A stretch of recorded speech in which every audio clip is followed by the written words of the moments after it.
नमस्कार दोस्तों, मैं सीमा डेमन मेरे इस YouTube चैनल में आपका बहुत बहुत स्वागत करती हूँ। आज का हमारा टॉपिक बहुत ही इंटरेस्टिंग टॉपिक है दान, कि हमें हमारे जीवन में किन ग्रहों का दान करना चाहिए।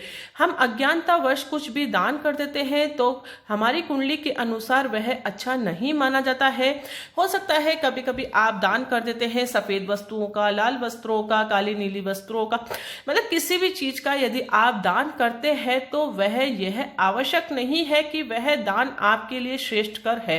अज्ञानतावश किया गया दान भी आपकी मुसीबत का कारण बन सकता है, धन हानि का कारण बन सकता है, घर में गृह कलेश का कारण बन सकता है। दान एक ऐसी चीज है, हम किसी की मदद कर सकते हैं, लेकिन जो हम किसी भाव से यदि दान करते हैं तो हमेशा हमें हमारी कुंडली के अनुसार ग्रहों का दान करना चाहिए।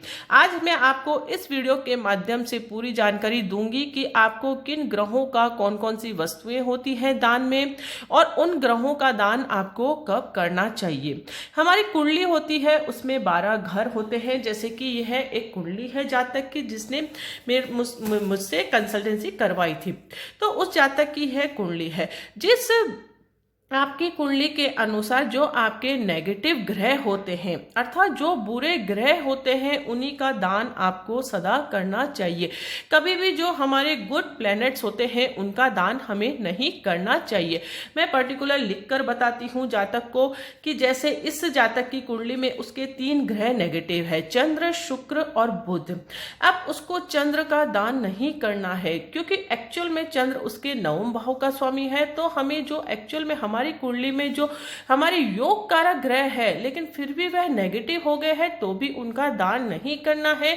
दान उन्हीं वस्तुओं का करना है जो हमारी कुंडली में एक्चुअल में जिन्हें गलत घर प्राप्त है और वह हमारी कुंडली में नेगेटिव है और उनका प्लेसमेंट भी नेगेटिव है। तो शुक्र और बुध इस जातक की कुंडली में नेगेटिव ग्रह है। शुक्र का प्लेसमेंट 3rd हाउस में है और उसको 12th हाउस और 7th हाउस मान दिया गया है, जिसके कारण वह नेगेटिव हो गया है। शुक्र अति मारक हो गया है। वृश्चिक लग्न की यह कुंडली है, तो शुक्र का दान उसे करना चाहिए। अब शुक्र का दान उसे कब करना चाहिए? जब शुक्र की उसकी दशा चले या फिर अंतर दशा चले। मतलब जब हमारे नेगेटिव ग्रहों की दशा चलती है तो हमारे जीवन में क्या होता है, हमें नेगेटिव रिजल्ट मिलते हैं। तो उन नेगेटिव रिजल्ट को हम पॉजिटिव कैसे करें? दान के माध्यम से। उस देवता का यदि हम दान करते हैं, कुछ पर्टिकुलर वस्तुएं मैं आपको बताऊंगी, यदि आप अपनी श्रद्धा और विश्वास के साथ 1 या 2 वस्तु का दान जब जातक की ग्रह की दशा चलती है उस समय यदि उन वस्तुओं का आप दान करेंगे तो उससे जो नेगेटिव हमें रिजल्ट मिलने चाहिए उसमें इजाफा होता है, अर्थात नेगेटिव रिजल्ट नहीं मिलते हैं और हमारे जीवन में पॉजिटिव रिजल्ट उस ग्रह से प्राप्त होने लग जाते हैं। यदि हम उन ग्रहों का दान भी करते हैं और उस देवता की पूजा भी करने लग जाते हैं और उनके बीज मंत्रों का जाप भी करते हैं, यानी कि उस ग्रह के आगे आप नमन करिए कि हे देवता, हमारे जीवन में आप नेगेटिव रिजल्ट ना दें। और किसी भी मंदिर में जाकर आप दान कर सकते हैं, किसी भी गरीब को आप दान कर सकते हैं, और पूरी श्रद्धा और विश्वास के साथ यदि आप दान करेंगे वही फलीभूत होगा। यदि आप बेमन से कोई कार्य करेंगे तो वह कभी भी कारगर सिद्ध नहीं होगा। इस तरीके से इस जातक को शुक्र और बुध का दान करना है। शुक्र की जब दशा चलेगी, इसके अभी शुक्र की दशा चल रही थी तो मैंने उसे दान बताया, शुक्रवार के दिन उसे दान करना है। इसी प्रकार बुध की जब दशा आए, यानी कि बुध की जब भी दशा आएगी तब उसे दान करना है, उसके अलावा नहीं दान करना है। इसी तरीके से अन्य जातक की कुंडली के मैं एग्जाम्पल आपको देके बता रही हूं कि आप दान कभी भी किसी भी कारण से अपने मर्जी से नहीं करें। हमेशा कुंडली एनालिसिस करवा कर ही आप दान करें, क्योंकि दान एक ऐसी महत्वपूर्ण चीज है हमारे जीवन में, हम अज्ञानतावश कर देते हैं जिससे हमें नेगेटिव रिजल्ट भी मिलने लग जाते हैं। अब इस जातक की कुंडली में उसके नेगेटिव ग्रह कौन कौन से हैं? मंगल, शुक्र, बुध और केतु। अब उसे मंगल का दान नहीं करना है। क्यों? क्योंकि वह मेष लग्न की कुंडली है, उसके लग्न के स्वामी है, उसे अच्छा घर प्राप्त है, इसलिए मंगल का दान उसे कभी भी नहीं करना है, भले ही वह नेगेटिव हो गए हैं।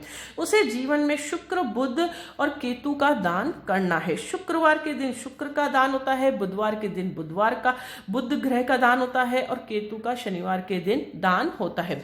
इस तरीके से दान किया जाता है। तो दान आपको कब करना है? जब हमारे ग्रह नेगेटिव हो, उनकी दशा अंतरदशा चले, तब आपको दान करना है। अब सूर्य ग्रह का दान आपको किस दिन करना है? रविवार के दिन आपको सूर्य ग्रह का दान करना है। जब सूर्य की महादशा आपके नेगेटिव चले या अंतरदशा नेगेटिव चले, तब आपको लाल वस्त्र, गेहूं, गुड़, तांबा, ये ऑप्शन है। इसमें से आप अपनी श्रद्धा के अनुसार एक या दो वस्तुओं का दान कर सकते हैं। जैसे एक मुट्ठी गुड़ आपने किसी को दान कर दिया, किसी गरीब को दे दिया। एक मुट्ठी गेहूं आपने दान कर दिया, मंदिर में पंडित को दान कर दिया, किसी गरीब को दे दिया। दान हमेशा ऐसे जातकों को आपको करना है जिनको उनकी जरूरत हो। ऐसा नहीं है कि आप उन व्यक्तियों को दान कर रहे हैं जिनके पास भगवान की दया से बहुत सब कुछ है, तो उस दान का महत्व नहीं होता है। आप जरूरतमंदों को दान करें तो आपके जीवन के लिए वह बहुत अच्छा रहेगा। अब आपका भी आपकी आर्थिक स्थिति इतनी मजबूत नहीं है कि आप बहुत सारा दान करें, तो अपनी श्रद्धा और विश्वास के अनुसार एक मुट्ठी हर चीज का दान आप कर सकते हैं। एक मुट्ठी गेहूं आपके लिए बहुत कम कीमत का आता है, लेकिन वह दान आपके जीवन के लिए बहुत अधिक पुण्य का फलों की प्राप्ति करवाएगा। आपको चंद्र ग्रह का दान आपको सोमवार के दिन करना है, जब भी चंद्र देव की आपके मारक ग्रहों की दशा अंतरदशा चले। चंद्र ग्रह का कौन सा दान होता है? सफेद वस्त्र, शक्कर, दूध, दही, चावल। अब थोड़ा सा 250 ग्राम दूध आपने किसी भी जरूरतमंद को दे दिया, दही आपने दान कर दिया, चावल एक मुट्ठी दान कर दिया। आपकी श्रद्धा ज्यादा है तो आप ज्यादा कर सकते हैं, लेकिन अपने मन से दान करें, अपने भाव से दान करें। ऐसे नहीं कि बेमन से आपने दान करा तो वह आपको कारगर सिद्ध नहीं होगा, उसका पॉजिटिव रिजल्ट आपके जीवन में आपको नहीं मिलेगा। इसी तरीके से मंगल ग्रह का दान होता है मंगलवार के दिन। लाल वस्त्र होते हैं, उसमें सिंदूरी वस्त्र भी आ जाते हैं। सिंदूर का दान आप कर सकते हैं, गुड़ का दान कर सकते हैं, तांबे का दान कर सकते हैं और गेहूं का दान कर सकते हैं। बुध ग्रह का दान हमेशा बुधवार के दिन किया जाता है। हर बुधवार को आपकी जब दशा अंतरदशा चले तो हर बुधवार को आप हरे वस्त्रों का दान करें। हरे वस्त्र में हरे रंग की जितनी भी चीजें होती है उनका आप दान कर सकते हैं। उसमें वस्त्र आ सकते हैं, अनाज आ सकते हैं, जैसे कि मूंग हो गए, सब्जियां आ सकती है, या गाय को हरा चारा भी आप खिला सकते हैं, वह भी दान के अंतर्गत ही आता है दोस्तों। इसी तरीके से गुरुवार के दिन आप गुरु ग्रह का दान कर सकते हैं। गुरु ग्रह के दान में आप पीली चीजों का इस्तेमाल कर सकते हैं। पीली चीजों में आप वस्त्र ले सकते हैं, पीले वस्त्र, पीला अनाज जैसे कि चने की दाल हो गई, मक्का हो गई। इस तरीके से पीला जो भी अनाज होता है वह आप दान कर सकते हैं। पीली मिठाई हो गई जैसे कि बेसन के लड्डू हो गए, मोतीचूर के लड्डू हो गए, और फल जैसे कि आम हो गया पीला। इस तरीके से जो भी पीले रंग का फल होगा वह आप दान में ले सकते हैं। शुक्र ग्रह का दान आप शुक्रवार के दिन करें। उसमें सफेद वस्त्र आ गए हैं, अगरबत्ती आप दान कर सकते हैं, इत्र दान कर सकते हैं। लक्ष्मी देव के मंदिर में जाकर आप कहीं पर भी दान कर सकते हैं, किसी गरीब को भी दे सकते हैं। ऐसा नहीं है कि पर्टिकुलर उसी मंदिर में आपको जाना है तभी आप दान करें। आप किसी गरीब को राह चलते भी दान कर सकते हैं, लेकिन आपका भाव अच्छा होना चाहिए, उसकी मदद करने का आपको भाव होना चाहिए, तब वह दान फलीभूत होता है। शनिवार के दिन आप शनि देव का दान कर सकते हैं। राहु देव का दान भी शनिवार के दिन किया जाता है और केतु देव का दान भी शनिवार के दिन किया जाता है। अब इतनी चीजें मैंने बताई है, इसमें से आप एक या दो चीज आप अपनी श्रद्धा और विश्वास के अनुरूप ले सकते हैं। काले नीले वस्त्र आप ले सकते हैं, राई होती है काले रंग की वह ले सकते हैं, काले तिल होते हैं वह भी दान के अंतर्गत आते हैं। सरसों का तेल भी शनिदेव को चढ़ाया जाता है। कुत्ते को रोटी आप खिला सकते हैं, मछली को दाना आप दे सकते हैं, वह भी दान के अंतर्गत ही आता है। और काला कंबल भी आप दान कर सकते हैं, ऊनी वस्त्र भी आप दान कर सकते हैं। अब शनिवार के दिन यदि आपको शनि देव का दान बताया गया है तो आपको शनिवार के दिन शनि देव का भाव रखते हुए दान करना है। ऐसा नहीं कि राहु केतु का दान भी उसके अंतर्गत आ गया। हो सकता है राहु केतु आपके योग कारक ग्रह हो, लेकिन शनिदेव आपके नेगेटिव ग्रह है, तो शनिदेव का भाव आपके अंदर आना चाहिए कि हे शनिदेव आपसे जो भी मुझे नकारात्मक ऊर्जाएं प्राप्त हो रही है, जो भी आप मुझे जीवन में नेगेटिव रिजल्ट दे रहे हैं, उन्हें आप मुझे मत दीजिए। मेरे जीवन में आप सुख शांति रखिए। इस तरीके से आप प्रार्थना करते हुए शनि देव का नमन करते हुए दान करेंगे तो वे शनि देव के अंतर्गत आएगा।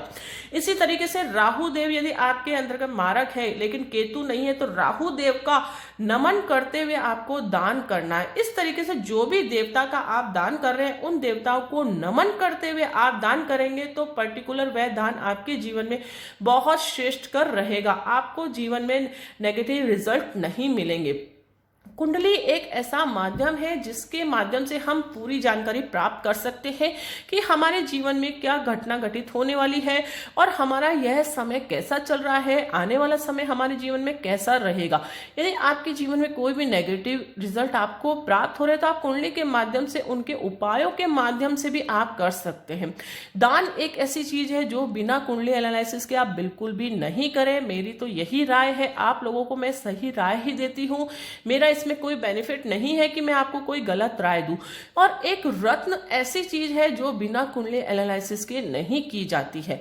आप मंत्रों का जाप कभी भी कर सकते हैं। किसी भी ग्रह का मंत्र का जाप आप करेंगे, चाहे वह पॉजिटिव हो या नेगेटिव हो, लेकिन मंत्रों के जाप से वह ग्रह बैलेंस होता है। यदि वह नेगेटिव होगा तो नेगेटिव एनर्जी कम करेगा और पॉजिटिव है तो उसकी पॉजिटिव एनर्जी अधिक होगी। इस तरीके से मंत्रों के माध्यम से हम वो ग्रहों को बैलेंस कर सकते हैं। दान के माध्यम से नेगेटिव ग्रहों को शांत कर सकते हैं और रत्न के माध्यम से सिर्फ पॉजिटिव ग्रहों की जो पावर होती है उसको इंप्रूव कर सकते हैं। इस प्रकार से जो कुंडली एनालिसिस किया जाता है तो उसमें सारी चीजें मैं आपको बताती हूँ। ये मेरा एक छोटा सा आप लोगों के प्रति एक चीज थी कि मैं आप लोगों के साथ शेयर करूं कि दान आप कभी भी भूल करके भी नहीं करें। अब सपोज फॉर एग्जांपल चंद्र ग्रह का दान सोमवार के दिन आपको करना है, लेकिन कर्क राशि के जातक जिनके लग्न का स्वामी ही चंद्रदेव होता है और अन्य राशि के जातक जिनमें चंद्रमा अच्छे ग्रह हैं तो उन्हें कभी भी शिवलिंग पर सफेद वस्तुएं नहीं चढ़ानी चाहिए, क्योंकि जब वह सफेद वस्तु चढ़ाते हैं तो वह दान कहलाता है। आप केवल शिवलिंग पर सादा जल चढ़ा सकते हैं। तो इस तरीके से आप ध्यान रखेंगे और अपने जीवन में कुंडली का सहारा लेते हुए चलेंगे तो आपके जीवन में कभी भी कोई भी आपको नकारात्मक रिजल्ट नहीं मिलेंगे। यदि आप मुझसे कुंडली एनालिसिस करवाते तो उसमें आपको मैं पूरी जानकारी देती हूँ। आपके पॉजिटिव ग्रह कौन कौन से हैं, आपके नेगेटिव ग्रह कौन कौन से हैं, उनमें कितनी पावर है, कौन सी दशा अंतरदशा चल रही है, ताकि आपको क्या करना है, कौन सा रत्न आपको पहनना है, रत्न धारण करने से क्या क्या आपको लाभ प्राप्त होंगे, आपकी लग्न राशि क्या है, आपकी चंद्र राशि क्या है, आपके इष्ट देवता क्या है, आपके लग्न देवता क्या है, आपको कौन से ग्रह का दान करना है और आपको इस समय यदि कोई नेगेटिव रिजल्ट मिल रहा है तो उसके क्या उपाय है। इस तरीके से मैं आपको पूरी कुंडली एनालिसिस करके देती हूँ, लेकिन छोटे छोटे टॉपिक के माध्यम से भी मैंने आपको समझा रखा है कि धीरे धीरे आप भी खुद भी एस्ट्रोलॉजी का ज्ञान प्राप्त कर सकते हैं। मेरे इस चैनल के माध्यम से मैंने बहुत ही सिंपल वे में जन्म पत्रिका कैसे देखे नामक टॉपिक बनाए हैं, उसमें छोटे छोटे वीडियोस बनाए हैं, उसे आप देखें तो आपको बहुत अच्छे से समझ में आ जाएगा। लेकिन वह जातक जो एस्ट्रोलॉजी तो चाहते हैं, उनके पास टाइम नहीं है खुद वह कंसल्ट कर सके अपने आप को, तो आप मुझसे भी कंसल्ट करवा सकते हैं।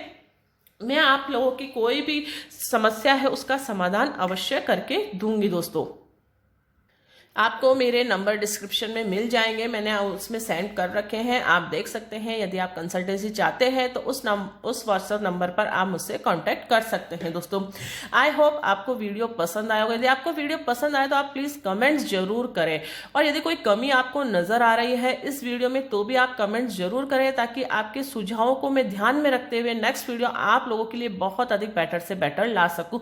यदि वीडियो पसंद आए तो इसे आप लाइक जरूर करें, क्योंकि आपका जो हमारे साथ प्यार बना है वह लाइक के द्वारा ही मुझे पता चलता है कि आप मेरे वीडियोस को कितना पसंद करते हैं। दोस्तों आपका एक लाइक ही बहुत महत्वपूर्ण रखता है, हमारे वीडियो को आगे बढ़ाने का कार्य वह करता है, इसलिए लाइक करना ना भूले वीडियो को। तो मिलते हैं नेक्स्ट वीडियो में कोई इंटरेस्टिंग टॉपिक के साथ, तब तक के लिए thank you and bye bye.